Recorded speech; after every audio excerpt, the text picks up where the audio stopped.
Fait que là, on va nous maintenir dans l'état d'urgence pour l'instant.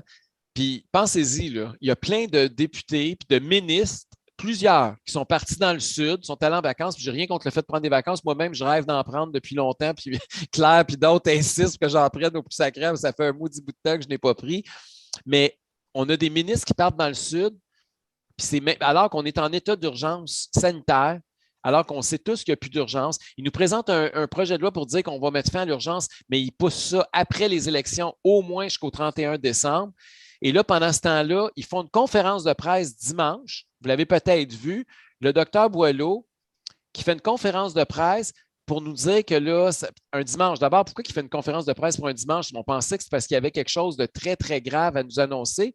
Ben non, il nous annonce qu'on est peut-être en sixième vague, puis que le nombre d'hospitalisations a monté, puis que là, les masques, on n'est plus sûr qu'on va pouvoir les enlever dans 3 semaines.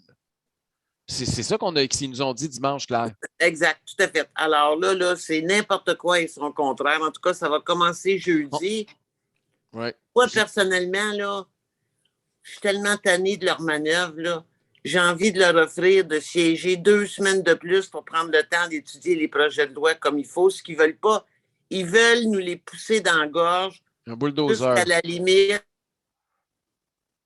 Oups, ça a coupé, Claire. Mais tu as raison. Des bulldozers pour faire un baillon, j'en suis convaincu. Ils vont bâillonner la démocratie pour nous faire avaler le projet de loi. Ouais. C'est ça la tactique. Écoute, aujourd'hui, la période de questions, le PM n'était pas là. Mais non, il y a la COVID. C'était ça. Puis il n'est pas tout seul qui a la COVID. Ça a l'air qu'ils sont une maudite gang à la CAQ. Oui. Fait que je ne sais pas trop. En tout cas, c'est vraiment décourageant, Claire, de voir ce qui est en train de se passer. Et on va suivre ça. On va te laisser aller à ta commission parlementaire. On va te regarder aller. On le sait, on a confiance que tu vas sur tes épaules. Tu représentes beaucoup, beaucoup de Québécois. Dis-toi une affaire, tu es peut-être tout seul autour de la table, mais dis-toi que tu représentes probablement l'écrasante majorité silencieuse des Québécois avec tes positions, parce que je suis convaincu qu'il n'y a pas grand monde qui souhaite rester en état d'urgence sanitaire au moins jusqu'au 31 décembre. Je représente des citoyens de partout au Québec qui sont avec le...